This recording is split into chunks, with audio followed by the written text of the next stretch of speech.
హరి ఓం. 8 వస్తువుల యందు ఈశ్వర చైతన్య ప్రకాశము లేకపోతే 8 వస్తువులు జడమై ఉండిపోతాయి. అవి ఏమిటో తెలుసా అండి? భూమిరాపోనలో వాయో కమ్మనో బుద్ధిరేవచ అహంకార ఇతి యమ్మే భిన్నా ప్రకృతి రష్టదా. 8 రకాలుగా ప్రకృతి భాషిస్తుంటుంది. ప్రకృతి ఉన్నదా అంటే ఉన్నది, జ్ఞాననేత్రము చేత లేదు. జడమైన ప్రకృతికి చైతన్యము దేని వలన కలిగినది అంటే, రైలు కంపార్ట్మెంట్లు 23 కంపార్ట్మెంట్లు పెట్టేశారు, ఎవడి బెర్తులు వాడు ఎక్కేశాడు. వాళ్ళకి ఎలా చేసినవే, S1 కోచ్లో 32వ బెర్త్, వాడు ఎక్కాడు, పడుకున్నాడు, హాయిగా నిద్రపోతున్నాడు. అమ్మయ్య తిరుపతి వెళ్ళిపోతున్నాం అనుకున్నాడు. మంచి నిద్రలో ఉన్నాడు. తెల్లవారి నిద్ర లేచాడు. నాకు ఒకసారి అయింది ఇలాంటిది, విచిత్రమైనటువంటి విషయం. ఆ తెల్లవారి నిద్ర లేచి ఇదేంటి తిరుపతి వచ్చేసిందా అని కిటికీ ఎత్తి చూశాడు. తీరా చూస్తే ఏలూరులో ఉన్నాడు. ఇదేంటండి ఏలూరులో ఉంది ఏంటండి రైలు అన్నాడు. ఏలూరులో ఉంది ఏమిటి రైలు అంటే, ఇంజిన్ ఫెయిల్ అయిపోయింది, ఇంకో ఇంజిన్ దొరకలేదు, అందుకని చెప్పి ఈ ట్రైన్ ఇలాగే ఉంది. ఇంజిన్ ఫెయిల్ అయిపోయింది అనుకోండి, బోగీలు ఎన్ని ఉంటే ప్రయోజనం ఏముంది, అక్కడే ఉంటాయి. That which pulls is called the power. ఏది కదుపుతుందో దానికి పవర్ అని పేరు, ఏది లాగుతుందో అది ఇంజన్. ఈశ్వరుడు పురుషుడై దాని యందు ప్రవేశించి కదుపుతాడు ఈ 8. అవే పంచభూతములు: పృథివీ, ఆపస్, తేజో, వాయు, ఆకాశములు. భూమిరాపోనలో వాయు కమ్మనో బుద్ధిరేవచ అహంకార ఇతీయమ్మే భిన్నా ప్రకృతి రష్టదా. మనో, బుద్ధి, అహంకారములు. మనస్సు కూడా జడమే. మనస్సు అప్పటి వరకు ఉంటుంది, ఊపిరి వెళ్ళిపోయింది అనుకోండి, ఏది మనస్సు? బుద్ధి ఏది? అహంకారం ఏది? నేనన్న భావన ఏది? ఈ 8 ఎప్పుడు కదులుతున్నాయి? ఈశ్వరుడు లోపల ఉన్నప్పుడే కదులుతున్నాయి. కాబట్టి 8ంటికి భర్త ఎవరు? ఈ 8ంటికి మంగళత్వం ఎప్పుడుంది? ఈయన ఉంటే ఉంది. ఈయన లేడనుకోండి, 8ంటికి మంగళత్వం ఉందా? లేదు. అప్పటి వరకు శివం శివం శివం అంటారు. అందులో ఉన్నటువంటి శివుడు వెళ్ళిపోయాడు. వెళ్ళిపోతే ఇప్పుడు దానికి తలకట్టు పైకి లేస్తుంది. ఇప్పుడు అదేమిటి? శవం. ఇప్పుడు 4 కన్నులు ఉన్నాయి, చాలా అందం ఉంది, అందులో పృథి ఉంది, అపస్సు ఉంది, తేజస్సు ఉంది, ఇంకా కొద్దిగా వేడుంది శరీరంలో. అయినా ఎందుకైనా పనికొస్తుందా? పూజపీఠల మీద కూర్చోపెడతారా? లేకపోతే ఆ ఇంట్లో ఏదైనా వ్రతం చెయ్యొచ్చా? ఎందుకు పనికిరాదు. ఎందుకైపోయింది?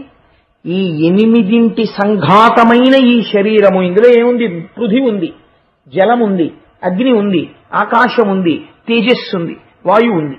వీటితో పాటు మనోబుద్ధి అహంకారములు ఉన్నాయి. ఈ 8 సంఘాతమే ఈ శరీరము. ఇది కావచ్చు, పిపీలికాది పర్యంతంలో ఏదైనా కావచ్చు. ఈ 8ంటికి ఈ చైతన్యమునిచ్చిన వాడెవరు? భూమిగా జడము. భూమికి మొలకెత్తే శక్తి ఎక్కడి నుంచి వచ్చింది? ఈశ్వరుడు దాని యందు చైతన్య రూపంగా ఉన్నాడు కాబట్టి ఇప్పుడు ఈ 8ంటిని కదుపుతున్న వాడెవడో వాడు పురుషుడు. కాబట్టి కృష్ణుడు 7 చేసుకోకూడదు, 9 చేసుకోకూడదు, 8 చేసుకోవాలి. కాబట్టి ఇప్పుడు కృష్ణుడికి ఎంతమంది భార్యలు? అష్టమహిషులు, 8 భార్యలు. ఇది తప్ప అందులో ఉన్న రహస్యం, కృష్ణుడికి ఏదో సరదా పుట్టి కనపడ్డ వాళ్ళందరి దగ్గరికి వెళ్ళి పెళ్లి చేసుకుని 8 పెళ్లాల కింద చేసుకున్నాడండి అని మీరు అన్నారనుకోండి, మీరు జ్ఞానస్థాయిలో దాన్ని దర్శనం చెయ్యలేకపోయారు. ఏమంటే మీరు ఏదో చెప్పారు, భూమిరాపో నలో వాయు అన్నారు, అష్ట ప్రకృతులు అన్నారు, పరాప్రకృతి అపరాప్రకృతి ఏదో చెప్పారు, కానీ మా తలకెక్కలేదండి. ఏం పర్వాలేదు, ఎక్కకపోతే ఏవో 8 ఉన్నాయి, మొత్తానికి వాడు కదుపుతాడు. వాడు సౌశీల్యుడు. భార్య భర్త ఎంత మంగళమో ఆ 8 పట్ల వారంత మంగళమో. ఒక నమస్కారం చెయ్యి, అర్థం చేసుకున్న వాడికి ఎంత పుణ్యమో భక్తితో నమస్కరించి నీకంతే పుణ్యం. అందుకే భాగవతాన్ని 2 స్థాయిల్లో వినాలని చెప్తారు. అర్థమైన చోట జ్ఞానిగా విను, అర్థం కాని చోట భక్తుడిగా విను, ఎలా అయినా ఉద్ధరింపబడతావు. 2 కాకపోతే భ్రష్టుడు అవుతావు. కాబట్టి అలా అష్టమహిషులతో మహానుభావుడు 8 చాలా సంతోషంగా ఆనందంగా కాలం గడుపుతున్నాడు. గడుపుతుండగా ఒక చిత్రమైనటువంటి విషయం జరిగింది. ఇది మీరు చాలా గమ్మత్తుగా జరిగినటువంటి విశేషం. నేను మీకు కొంత ఉపోద్ఘాతాన్ని అందించగలిగాను అనుకోండి, మీరు దాన్ని చాలా జాగ్రత్తగా గట్టిగా ఒడిసి పట్టుకుంటారు. ఇది బంగారం జారిపోకూడదని. కృష్ణ భగవానుడు తనంత తానుగా శక్తివంతుడు కదండి. నేను మీకు చెప్పాను కదా, 8 యందు ప్రవేశించిన వాడెవరు? కృష్ణుడు. కాబట్టి కృష్ణుడు లేనినాడు ఆ అష్ట ప్రకృతులకి కదలిక లేదు కదా. లేనప్పుడు కృష్ణుడు కన్నులు తెరవని కడు చిన్ని పాపడై దానవి చనుబాలు త్రావి చంపే, ఇంకా కనురెప్పలు కూడా తెరవనటువంటి పిల్లవాడిగా ఉండగా పూతనా సంహారం చేశాడు. ఎందరో రాక్షసుల్ని పరిమార్చాడు. అటువంటి కృష్ణుడు ఒక్క నరకాసురుణ్ణి సంహరించడం విషయంలోకి వచ్చేటప్పటికీ సత్యభామని తీసుకెళ్ళాడు. యనమండుగురులో ఎవరినీ తీసుకెళ్లలేదు, ఒక్క సత్యభామని తీసుకెళ్లాడు. ఇలా రామాయణంలో దశరథ మహారాజు గారు తీసుకెళ్లారు ఒకసారి కైకమ్మని, చాలా ఉపద్రవం వచ్చింది అలా తీసుకెళ్లేందుకు. అలా మళ్ళీ సత్యభామని కృష్ణ భగవానుడు తీసుకెళ్తున్నాడు. ఇప్పుడు కూడా ఏమైనా ఉపద్రవం ఉంటుందా అలాగా? లేకపోతే మనందరికీ కూడా ఏదైనా ఒక గొప్ప సందేశం ఏమైనా ఉంటుందా అంటే, మీరు బాగా జ్ఞాపకం పెట్టుకోండి, కైకమ్మని దశరథుడు యుద్ధానికి తీసుకెడితే రామాయణం అంతా వచ్చింది కదండి. భార్యతో యుద్ధానికి వెళ్ళాడు కాబట్టి రామాయణం వచ్చింది, లేకపోతే యుద్ధం లేదు, అసలు 2 వరాలు ఉండవు. లేదా సత్యభామతో భాగవతంలో కృష్ణుడు యుద్ధానికి వెళ్ళబట్టే మనకి దీపావళి పండగ మిగిలింది కదా. ఎప్పుడో ద్వాపర యుగంలో చంపాడు, కలియుగంలో ఇప్పటికీ ప్రతి ఏడాది మనం దీపావళి చేసుకుంటూనే ఉన్నాం. దీనికి ఏమైనా సందర్భం ఉందా? లేకపోతే ఇప్పుడు పూతనా సంహారం చేశాడండి, పూతనా సంహారం జరిగినటువంటి తిథి రోజున మనం ఎవరైనా ఏమైనా పండగ చేస్తామా? ఏమీ చెయ్యం. ఒకవేళ నేను మీకు ఆ తిథి చెప్పాను అనుకోండి, ఇవాళ పూతనా సంహారం జరిగిన రోజండి అని మీరు ఏమైనా చేస్తారా? ఏం చేయరు. లేకపోతే శకటాసుర భంజనం జరిగినటువంటి రోజు చెప్పాను అనుకోండి, చాలా తేలిక చెప్పేయడం, ఎందుకంటే కృష్ణుడి యొక్క జన్మతిథి చూసుకుని అక్కడి నుంచి రోజులు ఎక్కడితే చెప్పేయచ్చు. కానీ మీరు చేస్తారా? చేయరు. కానీ ఆనాటి నుంచి ఈనాటి వరకు దీపావళి చేసేవాళ్ళు ఎవరో తెలుసా అండి? దేవతలు చేస్తారు, కాబట్టి మనం చేస్తాం. ఒక్క నరకాసురుడి విషయంలో ఎందుకు అలా దీపావళి చేస్తారు? దీపావళి అంటే ఏమిటి అసలు? ఇవాళంటే మనం దీపావళి అంటే ఏం చెప్తామంటే బాణసంచ మ్రోగించుట. ఆవళి అన్న శబ్దాన్ని ఎక్కడ ప్రయోగించినా వరుస అని అర్థం. దీపావళి అంటే దీపముల వరుస అని అర్థం. అంటే ఒక దీపం పెట్టడం కాదు, చాలా దీపాలు పెట్టాలి అని. అనేక దీపాలు వెలిగిస్తాం, అందుకని వరసల వరసలుగా దీపాలు కనపడతాయి కాబట్టి దీపావళి. కానీ అలా ఎందుకు చేశారు? దీపాలు వెలిగించడానికి నరకాసురుడు చచ్చిపోవడానికి ఏమైనా సంబంధం ఉందా? నరకాసురుడి కన్నా చాలా ఘోరమైన రాక్షసుడు ఎవరండి అసలు? రావణాసురుడు. రావణాసురుడు చచ్చిపోయిన రోజున దీపాలు వెలిగించట్లేదే మీరు? నరకాసురుడు చచ్చిపోయిన రోజున దీపాలు ఎందుకు వెలిగిస్తున్నారు? ఏమైనా సందర్భం ఉండి వెలిగిస్తున్నారా? సందర్భం తెలియక వెలిగిస్తున్నారా? లేకపోతే అసలు అలా వెలిగించకపోయినా పర్వాలేదా? అయితే వెలిగిస్తే ఏమైనా జరుగుతుందా? సత్యభావం వెళ్ళడం వెనక ఏమైనా రహస్యం ఉందా? లేకపోతే చాలా క్యాజువల్ గా నేను వస్తానండి సరదాగానంటే తీసుకెళ్లాడా? పోనీ సరదాగా తీసుకెళ్లాడనుకోండి, ఏమని చెప్పాలి? ఆల్ రైట్ సత్య వెనకాల కూర్చొని చూడు నేను యుద్ధం చేస్తానని చెప్పాలి. ఆవిడ మధ్యలో లేచి విల్లోసారి లగియండి. అంతకుముందు ఆవిడ యుద్ధం చేసినట్టు ఆయనకి తెలియదు, కృష్ణుడికి కూడా తెలియదు. ఎందుకంటే సత్యభావం అంతకుముందు యుద్ధాలు చేసినట్టు మీరు ఎక్కడన్నా తెలియారా భాగవతంలో? ఏమీ లేదు. మరి ఏమి ఇప్పుడు ఒక చిత్రమైన విషయం ఉంటుందండి. ఎప్పుడైనా నేను అలా బజారుకి వెళ్తున్నాను అనుకోండి, ఏమండి నేను వస్తానంది అనుకోండి మా ఆవిడ, సరే సంతోషం రా అంటాను. లేకపోతే నేను అలా షికారుగా కాసేపు అలా వెళ్ళొస్తానే అంటే నేను వస్తాను షికారు అందనుకోండి, సరే రా అంటాను. నేను ఆఫీస్కి వెళ్తున్నాను చాలా ముఖ్యమైన పని ఉంది అంటే నేను వస్తాను మీతో అందనుకోండి, అది ఆఫీస్కి ఎందుకు నువ్వు అంటారు. లేదు వస్తాను అని మారాం చేసింది అనుకోండి, ఒకవేళ ఫోన్లే వచ్చి ఏదో కాసేపు పక్కన కుర్చీలో కూర్చుంటుంది, ఏమో ఎందుకు వస్తానంటున్నా. తీరా వెళ్ళిన తర్వాత నేను రాస్తాను ఫైల్ ఇలా ఇవ్వండి అందనుకోండి, పంపలాడిపోతే నువ్వు రాయడం ఏంటి ఫైలు, నువ్వు అలా రాయకూడదు, ఆఫీసులో నేనే రాయాలంతే, నాకు ఇచ్చింది ఉద్యోగం అందుకు అంటాను కదా. యుద్ధ భూమికి వెళ్ళినటువంటి వాడు భార్య యుద్ధం చేయగలదో లేదో చూసుకోకుండా అని ఏమన్నా ఇలా ఇవ్వండి సారా ధనస్సు నేను వేసేస్తాను బాణాలంటే తీసుకో సత్య అని వీళ్ళు ఇచ్చేస్తాడా? అప్పుడు వేయలేకపోతే బాణం ఏమవుతుంది? ఎదిరి బాణాలు ఎవరి మీద పడిపోతాయి? భార్య మీద పడిపోతాయి. అప్పుడు భార్యకి ఏమైనా అయితే కృష్ణుని ఏమంటారు రేపు పొద్దున్న లోకంలో? మరి ఎందుకు ఇచ్చాడు సత్యభామకి వీళ్ళు అంటే చాలా క్యాజువల్ గా ఏమీ తెలియకుండా చాలా సరదాగా అటువంటి యుద్ధరంగంలో అంత తేలిక పరాచికం ఆడగలిగినంత పురుషుడా కృష్ణుడు? మరి లేకపోతే సత్యభామకి ఎందుకు ఇచ్చాడు? నరకాసుర వధ అంతేనా? దాని వెనకాతలు ఏమైనా రహస్యం ఉందా? మీరు ఈ కోణంలో అవతరించండి, నేను ఒక ప్రయత్నం చేస్తాను దాన్ని ఆవిష్కరించడానికి, మీరు పట్టుకోవడంలో ఉంటుంది దాన్ని. కాబట్టి ఒకనాడు కృష్ణ భగవానుడు కొలువు తీరి ఉండగా దేవతలు, ఇంద్రుడు, దుర్వాసో మహర్షి వీళ్ళందరూ వచ్చారు. వచ్చి మహానుభావ కృష్ణ, నరకాసురుడు యొక్క ఆగడములు రోజు రోజుకి మితిమీరిపోతున్నాయి, దేవతల యొక్క తల్లి అయిన అదితి యొక్క కుండలములను తస్కరించాడు. ఇదొక చిత్రమైనటువంటి విషయం. రాక్షసుడు అన్నవాడు ఇంద్రసింహాసనాన్ని ఎత్తుకుపోయిన వాడిని మనం చాలా మందిని చూశాం. వీడు అదితి కుండలాలు ఎత్తుకుపోయాడు. నరకాసుర వధకి మొదటి వాక్యం ఇది. వాడి ఎందు పెద్ద అభియోగం ఏమిటో తెలుసా అండి? అదితి కుండలములను తస్కరించినాడు. దేవతల తల్లి కుండలాలు ముట్టుకున్నాడంటే పరమేశ్వరుడు బయలుదేరాడు. నేను చూస్తాను వాడి సంగతి అన్నాడు. వరుణుడి ఛత్రాన్ని ఎత్తుకుపోయాడు. వాడివన్నీ చిత్రమైన సందర్భాలు. ఆయన గొడుగు కట్టుకుపోయాడు. వాడు దేవతలందరూ కూడా ఓ పర్వతం మీద విహారం చేస్తుంటారు, మణిపర్వతం అని. ఆ మణిపర్వతాన్ని ఎత్తుకుపోయాడు. ఈ మూడు ఎత్తుకుపోయాడు. వాడి ఆగడాలు అంతా ఇంతా కాదు. కృష్ణ నువ్వే వాణ్ణి పరిమార్చాలి అని అడిగాడు ఇంద్రుడు. అడిగితే కృష్ణుడు అన్నాడు, తప్పకుండా నేను రాక్షస సంహారం చేస్తాను, నరకాసుర వధ చేస్తాను, నేను బయలుదేరుతున్నాను యుద్ధభూమికి అని దేవతలందరినీ స్వాంతనపరిచి తాను యుద్ధభూమికి బయలుదేరడం కోసమని రథం ఎక్కుతున్నాడు.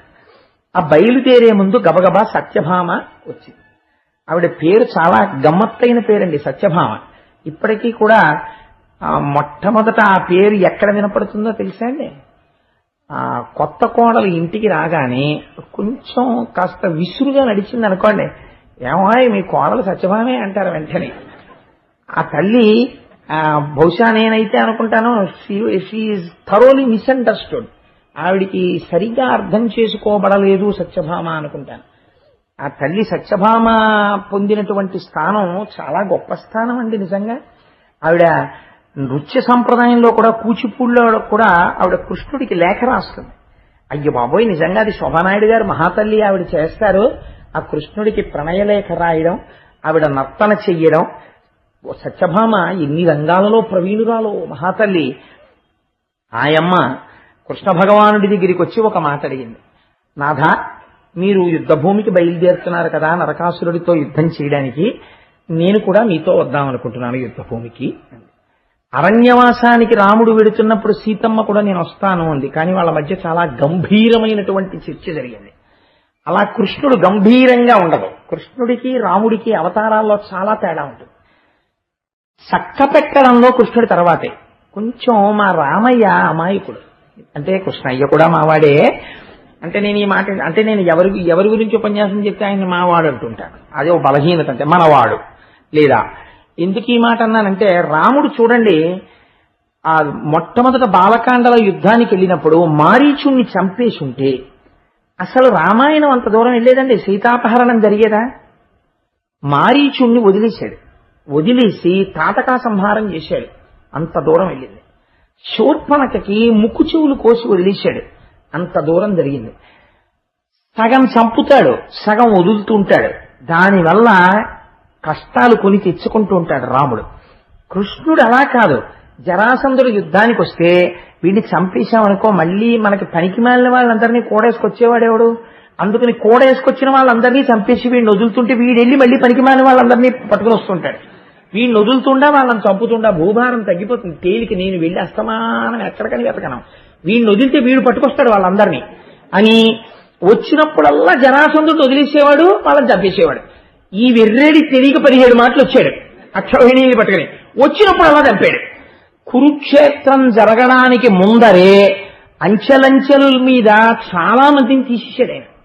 అసలు నిజంగా తీలేదనుకోండి కృష్ణావతారం వీళ్ళందరూ కూడా ఎవరి పక్కన చేరుతారో తెలుసా అండి? దుర్యోధనుడి పక్కన చేరుతారు. కురుక్షేత్రంలో ఎంత కష్టమై ఉండేదో పాండవులకి నిగ్రహించడం. అందుకే పుట్టింది మొదలు అదే పని మీద ఉన్నాడు ఆయన. చక్కగా చక్కబెట్టుకు వచ్చేసాడు. అటువంటి వాడు యుద్ధానికి బయలుదేరుతుంటే సత్యభావం వచ్చి నేను వస్తాను. నేను ఇందాక అన్నాను కదా, రాముడు గంభీరంగా ఉంటాడు, కృష్ణుడు అలా గంభీరంగా ఉండడు, చమత్కారంగా ఉంటాడు. చమత్కారంగా మాట్లాడతాడు. తను చేస్తున్నది ఏమిటో అవతల వాళ్ళకి అర్థం చేసుకోవడం చాలా కష్టం. గంభీరంగా ఉండేవాడును గోపాలకృష్ణ గారిలా ఉండేవాడు దొరికిపోతాడండి. ఎందుకంటే లోపల ఏమి ఉండదు. ఓ ఆ ప్రశ్న ఆయనే, జవాబు ఆయనే. మీరు ఇచ్చిన డబ్బులు నేనేమైనా చేశాను అనుకుంటారేమో, మా ధర్మకర్తలు పైదేస్తారు కానీ మేము ఎప్పుడూ అలా తీసుకోము అని మీరు అడిగారేమో అనుకుని ఆయనే జవాబు చెప్పేసి, అది నిష్కల్మష హృదయాలు అలా ఉంటాయి. నాలాంటి వాడు ఉన్నాడు అనుకోండి, చాలా నవ్వుతూ మాట్లాడుతుంటాడు. కానీ ఆ మాట్లాడే మాటల వెనకాతల ఏముందో కనిపెట్టడం చాలా కష్టం. వాడు ఏమన్నా అన్నాడా అంటే అన్నట్టు అనిపించదు, అనలేదా అంటే అనలేదని తేలిగ్గా తీసుకోవడానికి ఉండదు. అంతగా గమ్మత్తుగా ఉంటుంది. ఎవరైనా వచ్చి బాగున్నారా, నమస్కారం అండి అన్నారు అనుకోండి, అబ్బో చాలా గొప్ప మాయ మీద అన్నాడు అనుకోండి, ప్రశంసించినట్ట తెగడినట్ట ఏమంటున్నట్టు అలా ఉంటుంది కృష్ణతత్వం. ఆయన్ని పట్టుకోవడం చాలా కష్టం కృష్ణావతారంలో. కాబట్టే ఒక్కటే కాషనాడు గ్రహించాడు పెద్దవాడు. ఏమన్నారంటే, ఒరే కృష్ణుళ్ళ ఎప్పుడూ చేయకండి, కృష్ణుడు చెప్పింది చేసి చాలా. చెప్పేటప్పుడు స్పష్టంగా ఉంటాడు, అరమరికుండదు. జగదాచార్యుడిగా నువ్వు ఇలా చెయ్యి అని చెప్తాడు. ఆయన చేసిన దాంట్లో మీరు అర్థం చేసుకున్నారా 1000 మెట్లు ఎక్కేస్తారు, ఒకేసారి నిచ్చెన ఎక్కుతారు. అర్థం అవడంలో తేడా వచ్చి ఆచరణలో పెట్టారా మొత్తానికి పోల్ మీద ఫ్యూజ్ కాలిపోతుంది. అందుకని ఆయన విషయంలో ఆయన చేష్టితములను చాలా జాగ్రత్తగా అర్థం చేసుకోవాలి. నేను అందుకని రామాయణాన్ని భాగవతాన్ని ఒకసారి పక్కన పెట్టి సరిపోల్చే ప్రయత్నం చేశాను. చూడండి, ఇప్పుడు సత్యభామ వచ్చి కృష్ణ నేను మీతో యుద్ధానికి వస్తాను అంది.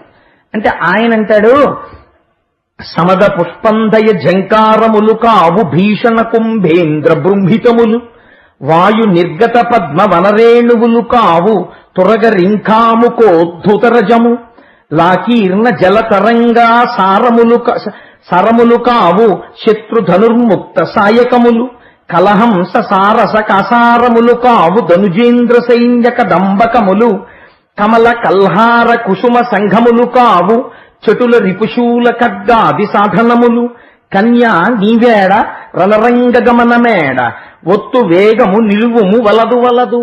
ఆయన అన్నాడు, సత్యభామ యుద్ధం అంటే ఏమిటో అది కూడా సరదాగా ఉంటుంది అనుకుంటున్నావు, రోజు నాతో ప్రణయ కిళీ విలాసాల్లో తేలియాడుతూ ఇది కూడా ఏదో ఉద్యానవనంలో విహరించడం అనుకుంటున్నావేమో. యుద్ధ భూమి అంటే ఎలా ఉంటుందో తెలుసా? సమద పుష్పంధయ జంకారములు కావు భీషణ కుంభేంద్ర బృంహితములు. అక్కడ తుమ్మెదల జంకారాలు వినపడవు, బ్రహ్మాండమైనటువంటి ఏనుగులు తొండములనెత్తి ఘీంకారములు చేస్తుంటాయి, అవి వినపడుతుంటాయి. వాయు నిర్గత పద్మ వనరేణువులు కావు తురగ రింఖాముకోద్ధుతరజము. అక్కడ పద్మముల నుంచి వచ్చేటటువంటి పుప్పుడుతో కూడిన గాలి రాదు. శరవేగంతో పరిగెత్తే గుర్రాలు యుద్ధభూమిలో వెళ్ళిపోతుంటే వాటి డెక్కల మించి పైకి రేగినటువంటి ధూళి వచ్చి మీద పడుతుంది. అక్కడ సరోవరాల మించి వచ్చేటటువంటి చల్లటి గాలి రాదు. శత్రువులు విడిచిపెట్టినటువంటి బాణ పరంపరలు వచ్చి మీద పడిపోతాయి. పైగా అక్కడ కలహంసలు మొదలైనటువంటి పక్షులతో కూడిన సరోవరాలు ఉంటాయని నువ్వు అనుకుంటున్నావేమో. భయంకరమైనటువంటి శత్రువులు రాక్షసులతో కూడినటువంటి యుద్ధభూమి అయి ఉంటుంది. కాబట్టి అక్కడ నువ్వు సంతోషించడానికి, అబ్బా తామర పువ్వు ఎంత బాగుందో అనండి, ఆ కలువ పువ్వు ఎంత బాగుందో అనండి, లేకపోతే ఆ కల్హార పుష్పం ఎంత బాగుందో అనండి అని చూడడానికి పూలతోట కాదు. ఒకడు ముళ్ళగ తట్టుకుంటాడు, ఒకడు శూలం పట్టుకుంటాడు, ఒకడు పరిగ పట్టుకుంటాడు, నెత్తుటితో తడిసిపోయి ఉంటుంది, మాంసంతో అంటుకుని ఉంటుంది, వాడు విసురుతుంటాడు. ఎక్కడ చూసినా అరుపులు కేకలు. యుద్ధభూమి అంటే ఏమనుకుంటున్నావో, యుద్ధానికి వస్తానంటున్నావేంటి? అందుకని నువ్వు నేను పెడుతున్నాను కదా అని చెప్పేసి అయ్యో పాపమ్మ ఆయన ఒక్కరు పెడుతున్నారు సాయం చేద్దాం వద్దాం అనుకుంటున్నావేమో. నువ్వేమీ అలా కంగారు పడకు. కన్యా నీవేడా, నువ్వు ఆడపిల్లవి, నువ్వెక్కడ యుద్ధం ఎక్కడ. అందుకని రణరంగగమనమేడ, యుద్ధభూమి ఎక్కడ, ఒత్తు వేగము, నేను మళ్ళీ తిరిగి తొందరగా వచ్చేస్తాను రాక్షసుల్ని పరిమార్చి, నువ్వు బెంగ పెట్టుకోకు, నిలువుము వలదు, అందుకని నువ్వు నాతో రావద్దు అన్నాడు. అన్న తర్వాత కృష్ణ పరమాత్మ బయలుదేరబోతుంటే సత్యభామ యొక్క గొప్పతనం అంతా ఇక్కడ ఉంది. ఆవిడ సీతమ్మ తల్లిలా గంభీరంగా మాట్లాడలేదు. ఆవిడేం చేసిందంటే గబగబా వచ్చి, నేను అబద్ధం చెప్పాననుకుంటే మీరు పోతన గారి దశమస్కంధంలో ఉత్తరాఖండం చూసుకోండి, ఉత్తర భాగం, ఆయన చెయ్యి పట్టుకుని అలవోకగా చక్క ఆయన భుజం మీద గడ్డం ఆంచి ఆయన చెవిలోకి మాత్రమే వినపడేటట్టుగా ఎంతో ప్రియంగా ఒక చక్కటి మాట చెప్పింది. దానవులైననేమి మరి దైత్య సమూహములైననేమి నీ మానిత బాహు దుర్గముల మాటుననుండగ ఏమి శంక, నీతో అరుదెంతునంచు కరతోయజమ్ములు ముకిలించి మృక్కెనం మానిని తన్ను భర్త బహుమాన పురస్సర దృష్టి చూడగన్. ఆ సత్యభామ ఆయన దగ్గరకొచ్చి ఆయన భుజం మీద గడ్డం పెట్టి వాలి, దానవులైననేమి, ఆ యుద్ధ భూమిలో ఉండేవాళ్ళు రాక్షసులే అనుకో, మరి దైత్య సమూహములైననేమి, అక్కడ దైత్య సమూహాలే ఉన్నాయనుకో, నాకేం భయమయ్యా, నీ మానిత బాహు దుర్గముల మాటననుండగనేమి శంక, నీ యొక్క భుజములనబడేటటువంటి దుర్గముల చాటును నేనుంటాను. నీ భుజాల వెనకాతల నేనుంటే నన్నెవరేం చేస్తారు? నీతో నరుదెంతునంచు, కాబట్టి నాకు నీతో వచ్చి యుద్ధం చూడాలనుందయ్యా, నీ మీద నాకున్న నమ్మకం అటువంటిది. కాబట్టి కరదోయజముల్ ముకుళించి, ఆ రెండు చేతులు పద్మాలు ముకుళించినట్టుగా ఇలా నమస్కారం చేసి ప్రార్థన చేసిందిట, నేను వస్తానండి మీతోటి అని. మృక్యనం మానిని, నమస్కారం చేసి తన్ను భక్త బహుమాన పురస్సర దృష్టి చూడగన్, ఇంత ప్రియంగా మాట్లాడినటువంటి భార్యని కాదనలేనంత బలహీనత భర్తయందు ప్రవేశపెట్టి, అయ్యో ఇలా బతిమాలేస్తుంటే ఏం కాదనగలనని ఇంకా కాదనలేని స్థితికి కృష్ణుడొచ్చి ప్రియంగా తన వంక చూసేటట్టుగా కృష్ణుణ్ణి మార్చినదైన సత్యభామ నిలబడి ఉన్నది. కాబట్టి ఆవిడ ఎటువంటి చతురత కలిగినటువంటి స్త్రీయో చూడండి. సరే, ఇద్దరు గరుత్మంతుడిని అధిరోహించారు, రమ్మన్నారు స్వామి. ఇద్దరు బయలుదేరారు, యుద్ధ భూమికి వెళ్ళారు. ప్రాగ్జ్యోతిషపురము అని ఆ ఊరి పేరు కూడా చాలా గమ్మత్తుగా ఉంటుంది. ఆ ప్రాగ్జ్యోతిషపురానికి చేరుకున్నారు. అక్కడ నరకాసురుడు పరిపాలన చేస్తున్నాడు. ఆ నరకాసురుడికి నమ్మిన బంట్లు వంటి వారు ముగ్గురున్నారు. ఒకడు మురాసురుడు, ఒకడు నిశుంభుడు, ఒకడు హయగ్రీవుడు. హయగ్రీవుడంటే నేను లక్ష్మీ హయగ్రీవ అవతారం గురించి చెప్పట్లేదు, రాక్షసుడు హయగ్రీవుడు. వీళ్ళు ముగ్గురు వాడికి నమ్మిన బంట్లు. అక్కడ దుర్గములు చాలా ఉన్నాయి. జలదుర్గము, గిరిదుర్గము, శస్త్రదుర్గము, ఇలా 6 రకాలైన దుర్గాల్ని శాస్త్రం చెప్తుంది. అటువంటి దుర్గములను, అనేక దుర్గములను వాడు నిర్మాణం చేశాడు. ఆ దుర్గములను చూశాడు పరమాత్మ గరుత్మంతుడి నుంచి. చూసి ఒక్కసారి తన చేతిలో పట్టుకున్నటువంటి గద చేత ప్రహారము చేస్తూ ఈ దుర్గములన్నింటినీ నేల కూల్చేశారు. తన చక్ర ప్రయోగం చేత కొన్నింటిని కూల్చేశారు. తన ఖడ్గధారల చేత కొన్నింటిని కూల్చేశారు. కూల్చి పాంచజన్యాన్ని చేతిలో పట్టుకుని ప్రళయకాలంలో మేఘం ఎలా ఉరుముతుందో అలా పాంచజన్యాన్ని పూరించారు. పూరించేసరికి మురాసురుడనబడేటటువంటి రాక్షసుడు నరకాసురుడికి అత్యంత ముఖ్యుడు. వాడు అక్కడ ఉన్నటువంటి జలదుర్గంలో నీటి లోపల పడుకుని నిద్రపోతున్నాడు. వాడు ఆ నిద్రపోతున్నవాడు పైకి తెచ్చాడు. పోతన గారు అన్నారు, వాడు పెద్ద జడ వేసుకున్నట్టు.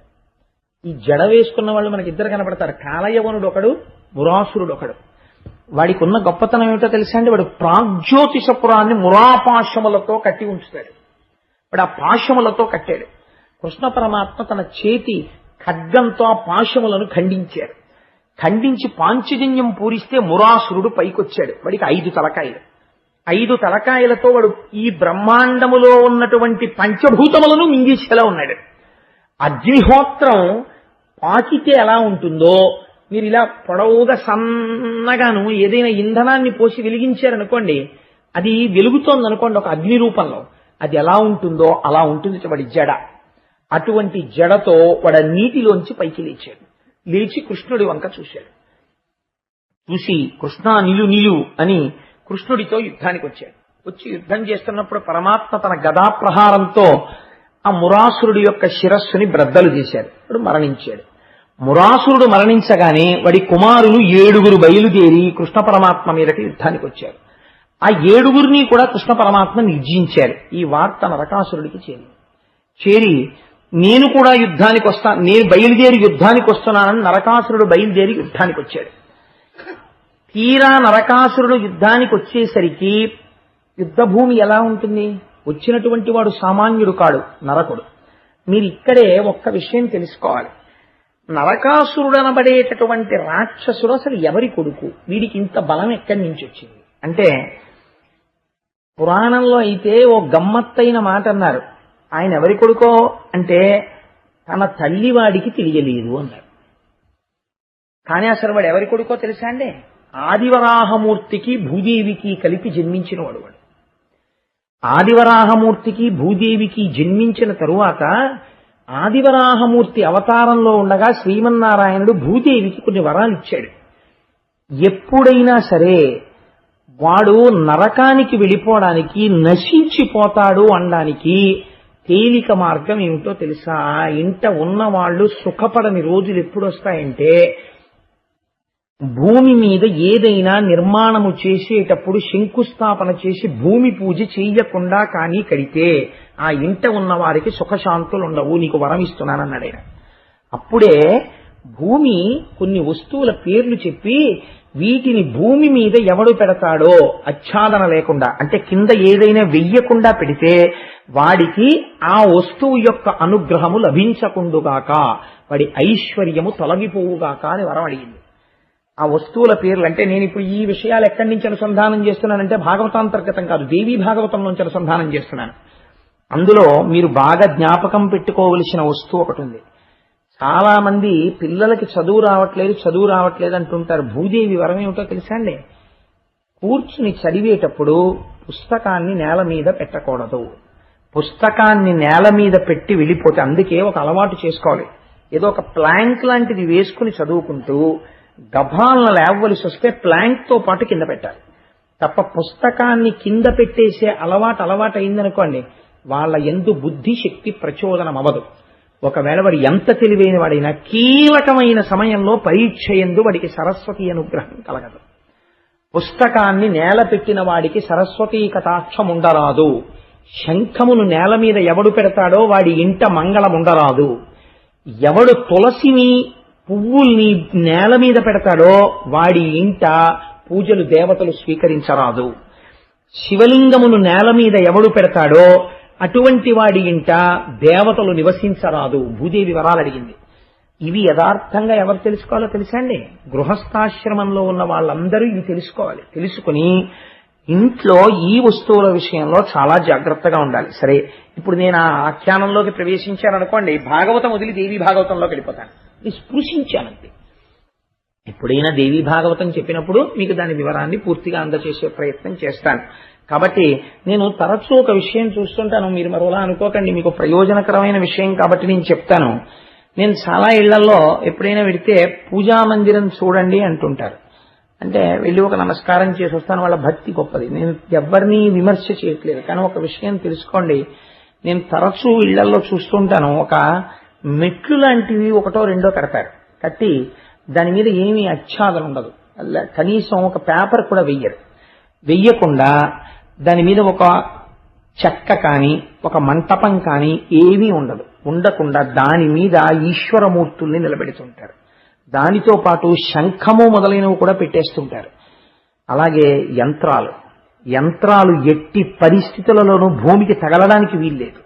చాలా మంది ఇవాళ మార్కెట్లో సబ్బులు అమ్మినట్టు అమ్మేస్తున్నారు యంత్రాలు. ఎలా అమ్ముతున్నారో వాళ్ళకి తెలియాలి, కొనుక్కునే వాళ్ళకి తెలియాలి. యంత్రాన్ని అందరూ పట్టుకోలేరు, యంత్రాన్ని అందరూ హ్యాండిల్ చేయలేరు.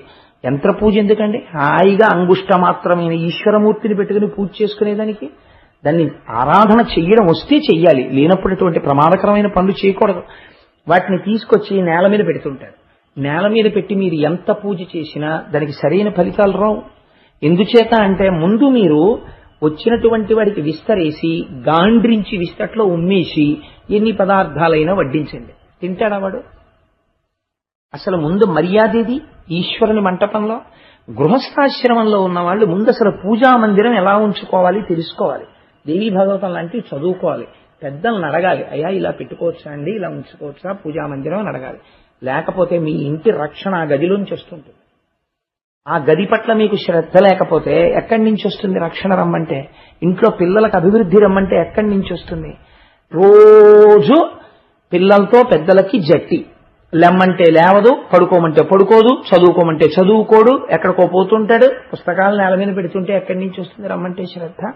అందుకే పూర్వం మా చిన్నతనంలో చదువుకోవడం అంటే ఎలా ఉండేదో తెలుసా అండి? సాపేసు కూర్చొని చదువుకోమని.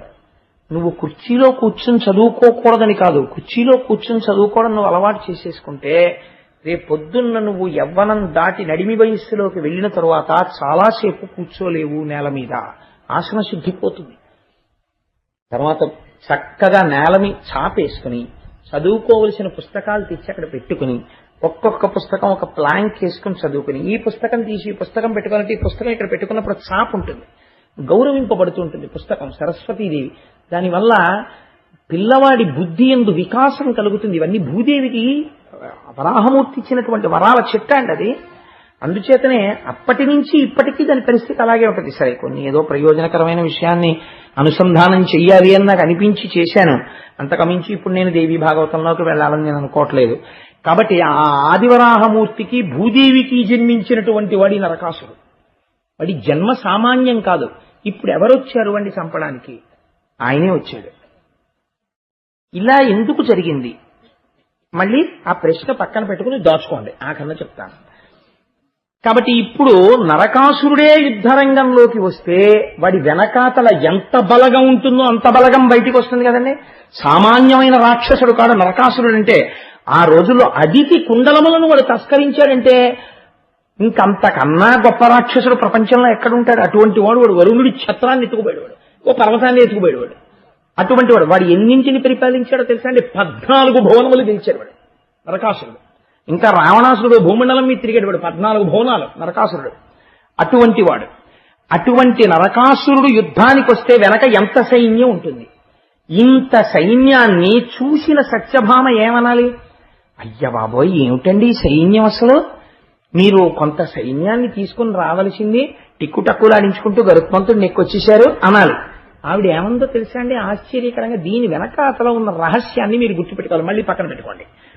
కాబట్టి ఇప్పుడు ఆవిడంది, ఏమండి నేను యుద్ధం చేద్దాం అనుకుంటున్నానండి, ఇందాక యుద్ధ భూమికి వస్తానండి, ఇప్పుడు ఏమండి నాకు యుద్ధం చేద్దాం అనిపిస్తోందండి అని గభాలను లేచి, ఇప్పటిదాకా ఎక్కడుంది? మీ భుజములనబడేటటువంటి దుర్గముల మాటును ఉంటానంది, వెనకాల కూర్చుంది. ఇప్పుడేం చేసింది? గభాలను లేచి ముందుకొస్తోంది. పోతన గారు పొంగిపోయారు సత్యభామ దర్శనం. ఈ సత్యభామ చేస్తున్నటువంటి యుద్ధం పద్యాలు వింటే వచ్చే లాభం ఏమిటో మీకు ఆఖరణ చెప్తాను. అందుకునంత వర్ణన చేశారు పోతన గారే, అమాయకుడై వర్ణన చేయలేదు. వేణింజొల్లెము వెట్టి సంఘటిత నీవీబంధయై భూషణ శ్రేణిందాల్చి ముఖేందు మండల మరీచీజాల ముల్వల్వగా పాణిం పయ్యద చక్కగా తురిమి శుంభద్వీర సంరంభయై ఎనీలోచన లేచి నిల్చతన ప్రణేశాగ్రభాగంబునన్. ప్రభాలన లేచిందిట, తన భర్త ముందుకొచ్చి నిలబడిందిట. ప్రాణేశాగ్రభాగంబునన్, ఇప్పటి వరకు వెనకాతలకు వచ్చింది, ఇప్పుడు ముందుకొచ్చి నిలబడింది. ఎలా నిలబడిందిట? ఆ నిలబడగానే వేణుంజొల్లము పెట్టి జడ. అసలు సత్యభామ అనగానే మనందరికీ గుర్తొచ్చేది ఏమిటంటే ఆ జడ. కాబట్టి ఆ జడను ఒక్కసారి తీసుకుని ఇలా ఇలా ఇలా ఇలా ముడి వేసేసుకుని గట్టిగా ఇలా ముడేసేసుకున్నది, ఇంకా కదలకుండా. గట్ట జడ కదండి మరి, త్రాచుపాములాగా. పోతన గారు ఒక లైవ్ టెలికాస్ట్ ఇస్తారు, శబ్ద చిత్రీకరణ. వేణింజొల్లము వెట్టి సంఘటిత తనివీబంధయై భూషణ శ్రేణిందాల్చి. ఆ హారాలు అవి బోలెడని ఆభరణాలు ఉన్నాయి, అవి కదులుతున్నప్పుడు ముందుకి వెనక్కి వెడుతుంటాయి. అలవాటు లేని వాడు కొత్తగా ఉపనయనం చేసుకున్న వాడిని ఉరే కొంచెం పూజా మందిరంలో సామాన్ సర్దేరా అన్నారు అనుకోండి, వాడికి వచ్చే మొట్టమొదటి కష్టం ఏమిటో తెలుసా అండి? ఆ యజ్ఞోపవీతం వచ్చి ఆ చేతికి అడ్డుపడిపోతుంటుంది. వాడు అస్తమానం ఇలా అంటుంటాడు, మళ్ళీ అంటుంటాడు. యజ్ఞోపవీతం భుజం నుంచి బ్రాహ్మణుడికి జారిపోతే వాడిని దరిద్రం పట్టుకుంటుంది. భుజం దారిపోతే గాయత్రి చెప్పుకోవాలి. భుజం జారిపోకుండా దాన్ని పంచెలోకి పెట్టుకోవడం అలవాటు చేసుకోవాలి బ్రాహ్మణుడు. కాబట్టి ఎన్ని ధర్మ సూక్ష్మాలు చూశారండి పెద్దవాళ్ళు, జాగ్రత్తగా అలవాటు. అప్పుడు తండ్రి చూసి అంటాడు, రే అలా యజ్ఞోపవీతాన్ని వదిలిపెట్టి తిరగకూడదు అని దగ్గరికి తీసుకుని, నాన్న ఆ యజ్ఞోపవీతాన్ని పంచెలో ఇలా పెట్టుకోవాలి, పెట్టుకుంటే ఇప్పుడు అది కదవదు, ఇప్పుడు నువ్వు పని చేసుకోవటం. వాడికి అలవాటు అవుతుంది, ఓహో యజ్ఞోపవీతాన్ని అలా పెట్టుకోవాలన్నమాట అని తెలుసుకుంటాడు. అలా ఆడవాళ్ళు పెద్ద పెద్ద హారాలు అవి వేసుకున్నారనుకోండి, ఏ వంగినప్పుడో లేకపోతే బాణం ఇలా లాగినప్పుడు దానికి వెనకాలన్న పావురా ఈకలకో ఈ గొలుసులు పట్టుకుంటాయి. నేను పోతన గారు ఎంత లైవ్ టెలికాస్ట్ ఇచ్చారు చూడండి. ఆ రైల్వే కంపార్ట్మెంట్ లో విండో సీట్ పక్కన కూర్చోగానే, నాకు ఇంతకన్నా మరి చెప్పడానికి ఉపమానం లేదు, వాళ్ళు గబగబా ఆ గొలుసులు అవి ఇలా పడేసుకుని ఇలా పమిటి కప్పేసుకున్నట్టు ఆవిడ కూడా గొలుసులు అవి బయటికి రాకుండా పైకి గభాలను వ్రేలాడకుండా అమరిక చేసేసుకుందిటే. అందుకని భూషణ శ్రేణిందాల్చి ముఖేందు మండల మరీచీజాల ముల్వర్వగా పాణిం పయ్యద చక్కగా తురిమి. ముఖం మంచి దేదీప్యమానం, ఎక్కడ భయం కనబట్టలేదు, దేదీప్యమానం అయిపోతుండగా ఈ పమిట పెద్ద పమిట వేలాడుతోంది. ఈ పమిట ఇలా తీసి ఇలా దోపేసుకుంది, ఎక్కడ వేలాడకుండాను. పయ్యద చక్కగా తురిమి శుంభద్వీర సంరంభయై ఏనీలోచన లేచి నిల్చతన ప్రాణేశాగ్రభాగంబునన్. ఆయన కన్నా ముందుకెళ్ళింది, వెళ్ళి నాథ ఆ ధనశిల ఇవ్వండి. కృష్ణుడు తెల్లబోయాడు, ఏమిటి నరకాసురుడు ఏమిటి, సైన్యం ఏమిటి, సత్యభావం ఏమిటి, ముందుకొచ్చేయడం ఏమిటి, ఈ ముడేసేసుకోవడం ఏమిటి, గొలుసులు సర్దేసుకోవడం ఏమిటి, పమిట సర్దేసుకోవడం ఏమిటి, ధనస్సు ఇమ్మంటుంది ఏమిటండి. ఆయన ఒక నవ్వు నవ్వాడు. ఆయనకి తెలియంది ఏముంటాయండి, మా రామయ్య అయితే బయటపడిపోతాడు, మా కృష్ణయ్య అటువంటి వాడే అనుకోండి. అందుకని ఆయన ఏం చేశాడంటే ఏమీ తెలియని వాళ్ళ నవ్వి, హరినాక్షికి హరి ఇచ్చెను సుర నికరోల్లాసనమును శూర కఠోరాసుర సైన్యత్రాసనమును బల గర్వ నిరాసనమును బాణాసనమును. రాక్షసుల యొక్క మస్తకములను ఖండించడానికి అనువైనటువంటి సమస్త శక్తులను క్రోడీకరించుకున్నటువంటి ఏ ధనస్సు స్వామి పట్టుకుంటారో శార్ంగమనేటటువంటి ధనస్సుని, ఆ ధనస్సుని ఆ సత్యభామ చేతికి ఇచ్చారు. అసలు అంత ధనస్సు పట్టుకోవడమే, ఆ ధనస్సు చేత్తో పట్టుకుని ఆవిడ ఆ పైన ఉన్నటువంటి వింటి నారి ఉంటుంది, ఆ వింటి నారిని విప్పాలి. అసలు అక్కడే వీరత్వం బయటపడిపోతుంది. ఆ కొత్తగా యజ్ఞోపవీతం వేసుకోవడం అలవాటు ఉన్నవాడు ఉన్నాడు అనుకోండి, వాడికి కాగితం చుట్టినటువంటి యజ్ఞోపవీతంలోంచి విప్పుకోవలసి ఇలా ఇలా ఇలా ఇలా పెట్టుకుని దాన్ని కరెక్ట్ గా పెట్టుకోవాల్సి వస్తే చిక్కులు వేసేస్తాడు. ముందు వేసేసి కొంచెం చిక్కిప్పంటాడు. అప్పుడు ఆడికి చిక్కిప్పడానికి 2 గంటలు పడుతుంది. అది యజ్ఞోపవీతాన్ని జాగ్రత్తగా విప్పుకోవడం అలవాటు ఉండాలి. టకటకటగా విప్పేసుకుంటున్నాడు అనుకోండి, ఆయన యజ్ఞోపవీత ధారణం బాగా అలవాటు ఉంది అని గుర్తు. లేకపోతే జీర్ణ యజ్ఞోపవీతం ఎంత ఉండిపోయినా వాడి కోసం శ్రావణ పౌర్ణమి వస్తేనే మారుస్తాడు, లేకపోతే మార్చడం. అలా ఆ ధనస్సుకు ఉండేటటువంటి తాడు విప్పేసి ఎడం చేత్తో పట్టుకుని ధనస్సుని దాన్ని వంగి కుడి చేత్తో కింద కట్టేస్తోంది. తెల్లబోయాడు కృష్ణ పరమాత్మ, తెల్లబోయారు రాక్షసులు. ఇదేమిట్రా కృష్ణుడు కూర్చున్నాడు, ఈవిడ కట్టేస్తోంది ధనస్సుకు తాడని. మనకి తెలియదు ఈ విషయం ఇప్పటిదాకా. ఏవో సత్యభామ, సత్రాజిత్తు, శమంతకమణి వాళ్ళందరూ విన్నారు కాబట్టి సత్యభామను చూడడం సరదాయే. కానీ ఇదేంటి ఇలా కట్టేస్తోంది ఈవిడ తాడు గీడు అనుకున్నారు. ఆ విల్లంది బలంబునుంది తద గంజానంత తేజో విశేషావిర్భూత మహాప్రతాపమున వీరాలోక దుర్లోక్యమై తా వేగన్ సగుణంబు చేస తనువున్ తన్వంగి దైత్యాంగనాగ్రీవాసంగము నిర్గుణంబుగా రణ క్రీడా మహోత్కంఠతో. పోతన గారి పద్యాలంటే పద్యాలే, ఎంత గొప్ప పద్యం వాడతారో చూడండి. ఆయన సగుణంబు చేసే ధనువున్ దేని కొరకు అంటే గ్రీవాసంగము నిర్గుణంబుగా, దైత్యాంగనాగ్రీవాసంగము నిర్గుణంబు చేయుట కొరకు.